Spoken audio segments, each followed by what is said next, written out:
করিমগঞ্জ জয়কা ঐতিহাসিক মাঠে আজ অনুষ্ঠিত হচ্ছে বহু প্রতীক্ষিত প্রথম সেমিফাইনাল। মাঠে মুখোমুখি হচ্ছে মাখন একাডেমি কিশোরগঞ্জ বনাম শহীদ নজরুল ইসলাম একাডেমি যশোদল। দর্শকের মাঝে চরম উত্তেজনা। কে যাবে ফাইনালে? চোখ রাখুন মাঠে আর সাথেই থাকুন সোহেন রানা স্যানিটারির আপডেটে। এই লড়াই শুধু ফুটবলের নয়, সম্মান, গর্ব আর ইতিহাসের। চাচা, আপনি কোথায় থেকে আসলেন ফুটবল খেলা উপভোগ করতে? মা, আমি জয়কা ইউনিয়নের, আমার বাড়ি ঝাউতলা রামনগর। আমি ২০ বছর আগে এই মাঠে খেলা দেখতে বা খেলতে আসিতাম। এর ভিতর কোনো খেলা হয় নাই। ২০ বছর পর আজ আসলাম, ভালোই লাগলো মা। বাদামুলা ভাই, আপনার কি অনুভূতি এই মাঠের বা ফুটবল খেলার? আপনি কিছু বলেন। ম্যাডাম, আমি তো গরিব মানুষ, আমার কি অনুভূতি থাকবে?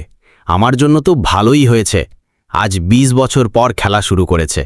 যশোকার মানুষ, আমরা প্রায় শতাধিক মানুষ বাদাম বিক্রি করছি, সংসার হাল ধরছি, ফুটবল খেলা উপভোগ করছি, খুব ভালো দিন পার করছি।